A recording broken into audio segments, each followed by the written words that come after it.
regardless of whom or what? And the answer is yes. My word is bond, and bond is life, and I will give my life before my word shall fail. A truly righteous person will give his or her word and then be found doing everything in his or her power to live up to that word, that the word may be made real or bond, that life may be given to that word. When you give a word life, you make it come to pass by the grace of God. When you fail in your attempt to make your word bond, then you are defeating your own trustworthiness, reliability. How many times do we say to one another, I will call you such and such a time? We say it, and really, sometimes we meet it and sometimes we don't. But we don't make the adequate effort to follow through on our word. Every time we do this, we diminish our stature in the eyes of those to whom we have given our word. Sometimes we don't think it is important to say to someone, I will be at your place at such and such a time, and make your word bond and be there on time. Or call the person and say that I have been delayed and I shall be there in 15 minutes later than we had planned. That shows respect for the person to whom you have given your word. When we sign a contract and say that I will finish the job at such and such a time, or I will do such and such for you and you do such and such for me, and then we want our money but we don't fulfill our part of the bargain. We give our word, but our word means nothing. Then our not living up to our word undermines our trustworthiness, our reliability. So people say we cannot rely on so-and-so because his word or her word means nothing.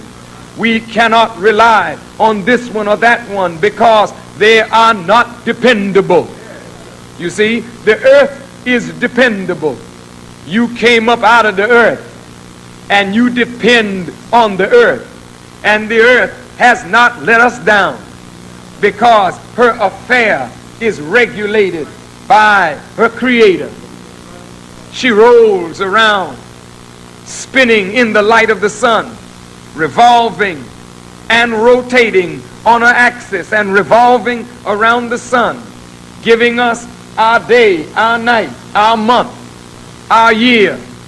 And she keeps accurate time. She neither slows down nor speeds up. She's dependable, trustworthy, because God's integrity is bound up in what he creates. So, beloved, our word should begin to mean something, or we should stop talking. I'm going to say that again. Our word should begin to mean something, or we should refrain from speaking. It's so easy to say, will you loan me $10? I'm destitute. I need. But I'll get it back to you by the weekend. And the person says, well, I need what I'm going to give you by the weekend. Please get it back to me at that time. But sometimes the person who is in need is only concerned for their need. They really don't care about the second part of the bargain, which is to fulfill their word and come back with the $10 at the appropriate time.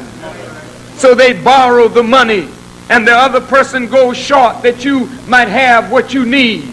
And then when the weekend comes, we can't find you.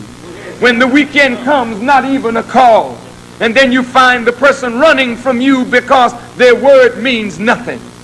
And so many of us sell our integrity and our character and our dependability and our trustworthiness and our reliability for $10, for $50, for $100 because we needed and someone came to our aid and we told them that we would pay and we in fact lied. We do it every day with contracts that we sign for merchandise in the store. We say, I agree to pay on such and such a time, such and such a day every month. Oh, that's the bills. I ain't got to pay that.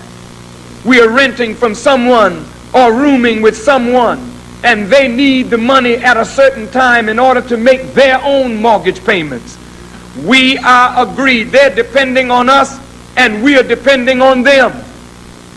But we don't come up with our word. We always find an excuse to make ourselves look like liars in the eyes of the people to whom we give our word to. I'm sad and sorry to say that I myself have been guilty of this. Sometimes saying something, meaning it, but not following through. And no matter how sincere your heart and your intentions are, we must go more than being sincere and well-intended. We've got to follow through. If we don't follow through, then we are considered liars. Is that clear? Yes, Happy New Year. What does that mean? That's just a word. We're going to say it. We intend to meet people between now and New Year's, and if God blesses us to be alive, we will say to those with whom we come in contact, God bless you with a happy New Year, a prosperous New Year. I'm sure President Reagan will come on television and wish the people a happy New Year, but cut the budget. Happy New Year. How can a man be happy with no job, Mr. President? So what are you saying Happy New Year for if you're not going to follow through with the kind of action that will make it a Happy New Year for everyone that you mean Happy New Year for? Or you should say Happy New Year to the rich. Happy New Year to the middle income people. But to hell with the poor people. You get whatever kind of New Year you can bring in for yourself with the grace of God. But I'm not doing nothing for you. Why go on television? Why say Happy New Year, a prosperous New Year, when you are cutting back the very thing that would make it happy and prosperous for the people? These are words that mean nothing.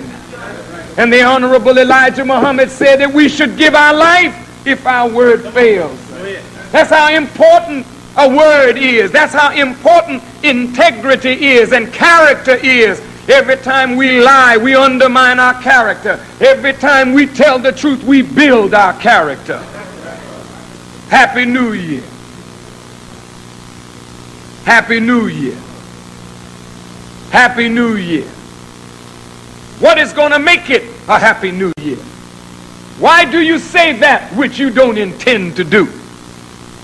It is most hateful in the sight of Allah, according to the Holy Quran, that we say that which we do not. Don't wish me a Happy New Year if you really don't intend to do that which would make it a Happy New Year. Don't say Happy New Year, prosperous New Year, and then sit down on your word and do nothing. Then this becomes another cheap holiday of the white people that we were taught from slavery to observe. And as they say what they don't mean, we grow up just like our slave masters. We say what we don't mean. They say Happy New Year to the slave, then hang him. Happy New Year, Negroes. Get in the field. Happy New Year, Negroes. Mistreat you all the year long. But I wish you a Happy New Year. You really don't wish the slave a Happy New Year to keep him a slave. You wish yourself a Happy New Year to keep the slave a slave, keeping you happy in your New Year, white folks. But God wishes black people a prosperous New Year.